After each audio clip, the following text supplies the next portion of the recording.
Now, it is accurate to say that things have become tougher as Nigerians grapple with the reality of daily living. Food items, clothing, accommodation, medicine, a lot of things have hit the roof with uncontrolled prices. Nigeria's National Bureau of Statistics says the country's inflation rate has jumped from 26.72% to 27.33% in October, with a 0.61 percentage point from which it was recorded in September. The NBS stated this in its Consumer Price Index October 2023, which was released on Wednesday. What has led to the increase in inflation is the removal of petrol subsidies and the devaluation of the official exchange rate. Other factors include housing, water supply, electricity, gas, fuel, food, non-alcoholic beverages, clothing, high cost of transportation, and household equipment, just to mention a few. Nigerians have continued to lament, calling on the president to do something immediately before the country shuts down due to hyperinflation. We'll be delving deep into this discussion with our guest, Segun Sopitan. He's an economist and the principal partner, Woodridge and Scott Consulting. Good morning, and thank you very much for joining us. Thanks for having me. Good morning. Okay, let's get into the meat of the conversation. The leading audit, tax, and advisory organization, KPMG, had predicted that the country's inflation may rise to 30% by December 2023 as a result of fuel subsidy removal and, of course, the unification of the foreign exchange market, which happened earlier in the year. What are the chances that we would not actually supersede that prediction? And what really is the way out? Nigerians are in a very dire situation. How do we get out of this? The answers are simple, but I hope that the people that are making the decisions will do the right things. So, first of all, it's almost inevitable that we will cross the 30. I think you're right, we probably will do worse than the 30%. It will probably be higher than that by December. But even if it isn't, it will cross it. It's only a matter of time. We're not going to see a reversal of this anytime soon, unless the government owns up to the fact that some of the policy decisions they've made in the last couple of months have not worked. Fantastic. And backtrack. Yeah, they've got to backtrack. Yeah. We'll come back to talk about these policies. Let's hold our thoughts for a bit. We'll go on a very quick break and we'll come back to expand the conversation further.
Well, the conversations this morning are centered around latest news reports that Nigeria's inflation rate has hit 27.33%. And we're speaking this morning with economic analyst Segun Sopitan. Good morning, Mr. Sopitan, once again. Thanks for joining us. Good morning again. All right, so we were asking, about, what reality this is, and, there's also people who might even argue that the 27.33% is not even the true figure. That is just the nice way to put it. So go ahead and let's know your thoughts, and if 27.33% really represents Nigeria's current inflation rate according to your views. Look, the last time that the components of the inflation, the CPI basket was reviewed, is probably 10, 15 years ago. And in that time, there's been a lot of changes to the structure of our economy, the structure of our society. There are things that people do now, spend money on now a lot, that maybe they weren't spending so much on at that time. And some of those things may not be in this basket. So there's a need to revise that basket. And if you do that, you probably will find that our inflation numbers will be far worse than what we're reporting. If you just go by what people call the eye test, just the test of how you feel, what you feel as an individual that is relating with this number, because we have to remember that 27.33% is not just a number. It's an indication of what is actually happening out there. It's an indicator, right? So if you relate with how you are, what's happening to you out there in the market, you recognize that inflation is most certainly not 27%. And you can take the prices of the most basic stuff. When we say 27%, it's simply saying that the prices of goods has increased by 27% from last year till today. So if you take a rice, for example, or take beans or gari, and look at the price last year, October, or last year, November, what is the price today? And there's the argument that food inflation is about, there's the argument that food inflation is about 31%. Even that is not true. I mean, because that's exactly the point. So in Lagos, it's 38%. In Kogi, it's 41%. On the average, the composite, because you then have other states where it's about 24%. So on the average, the report is that it's about 31%. But even that is not a reflection of reality. So first of all, MBS needs to revise its inflation, not the methodology. There's nothing wrong with the methodology, just to revise the basket, the components of the basket, so that we get a more realistic picture and we can plan better. If we're sitting on an economy that is trending around 50%, which is tending towards hyperinflation, then we shouldn't be telling ourselves that we're on 27%. Our policy reactions will be wrong, and we'll simply not deal with the problem. So that is on the one hand. But on the other hand, I think that the government needs to be very proactive and perhaps just look very hard at themselves and maybe change their track, the pathway that they're following right now with regards to managing inflation, because it's clearly it has not worked. The fears that we expressed when we were speaking about the removal of subsidies, for example, have now been realized. It's triggered an already bad inflation situation has been made worse. So is there anything that we can do in that regard? What are the immediate policy responses that the government can put in place to reduce the impact of the subsidy removal on prices? That's on the one hand. Then on the other hand, you have the exchange rate problem. And again, the government can react a bit better, a bit differently to manage the exchange rates. We know that our economy as a whole, the Nigerian society, depends heavily on imported items. So whatever happens to exchange rates will immediately trigger inflation.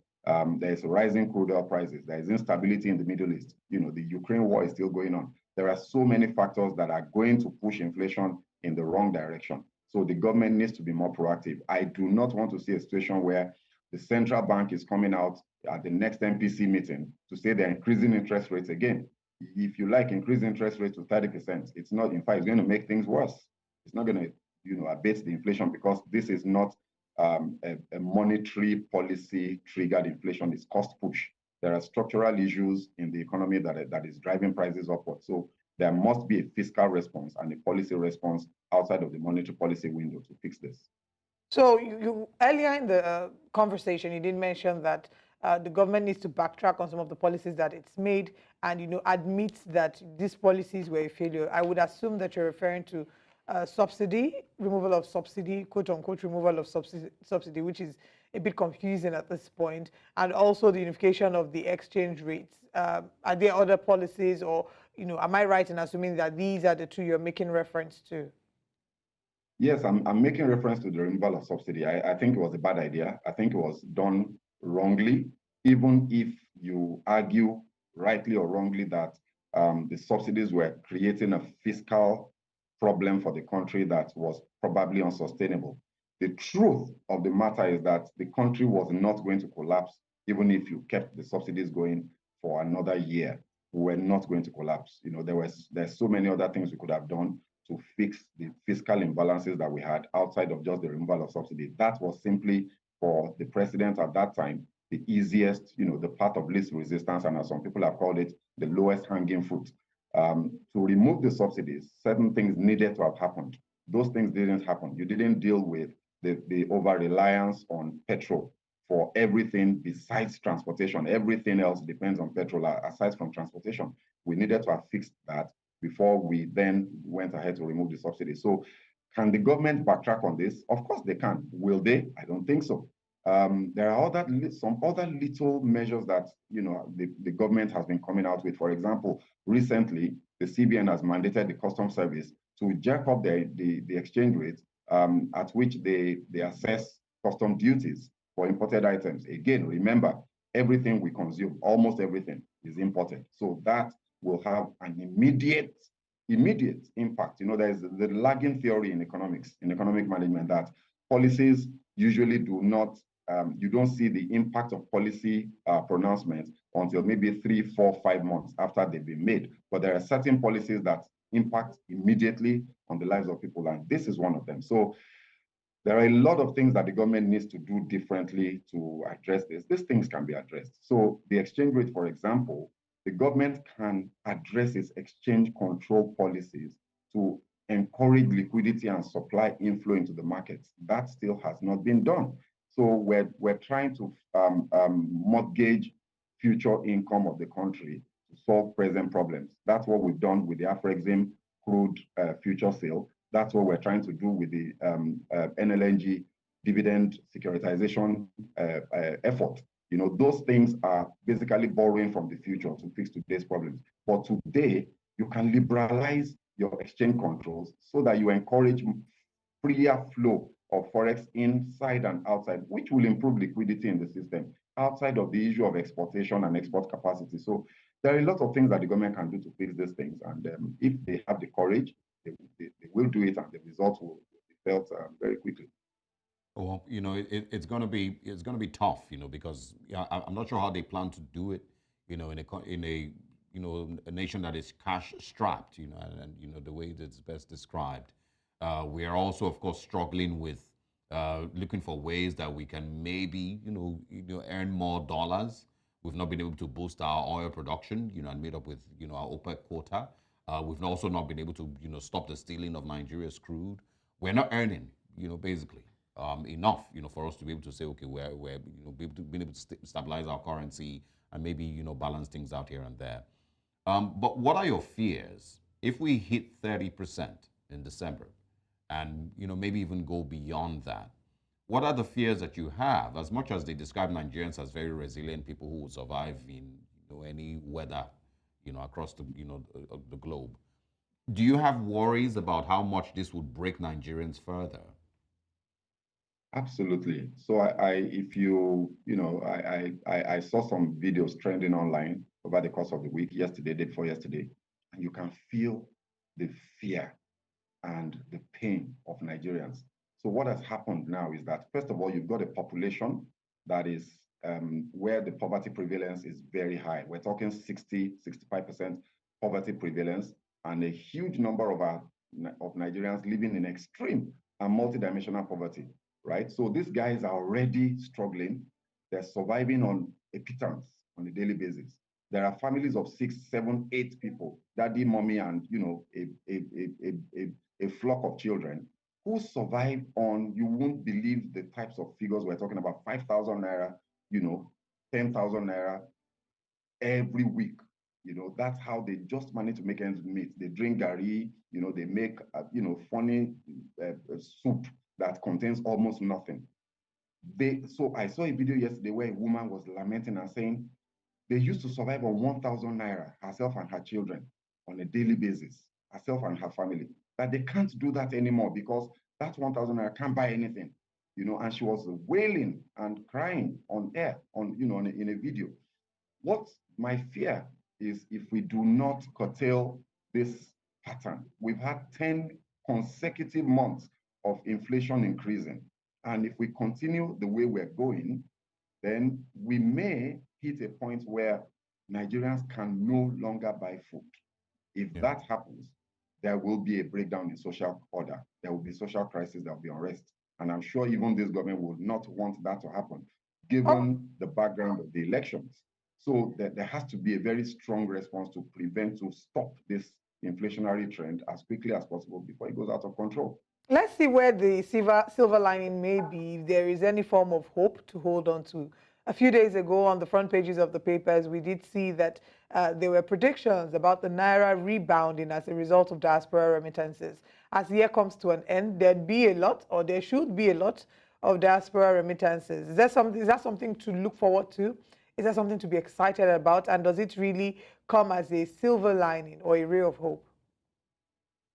Well, I'm not particularly sure of that, and I say that because the way diaspora remittances has been working over the years is that because of the stringent rules, these exchange controls that I spoke about earlier, a lot of those remittances just find their way into the country through very unorthodox and unofficial channels, such that the dollars themselves don't make it into the country to help supply and liquidity. So we have always said, look, for crying out loud, our annual diaspora remittances has trended between 18 to 25 billion in the last 10 years. That is a lot of money. That is significant volumes of liquidity that can impact the value of the naira. But a lot of that, if a significant portion of that just doesn't come in either through the parallel market or through the official market. So what the country can do, if that is to happen, is to ensure that those monies come in through official channels. So the CBN, for example, did this five for one policy, but that was just very tokenistic. Nobody really took it very seriously, where they gave you 5 naira for every $1 that you collected through the international IMTUs, international money transfer organizations. So we need to do things like that to attract the diaspora remittances into the official markets. If we do that, then what you say will happen. If we don't, I'm afraid we may not really feel the impact of the remittances, as the festive season approaches. So I'm sorry, I don't see any silver lining unless the government responds with the appropriate policies. Yeah. Well, we can only just hope for the best and that the government understands the dire situation that we're in and takes very decisive action, as soon as possible to ensure that things don't further deteriorate. Thank you so much for joining us this morning on the show. Thanks for having me.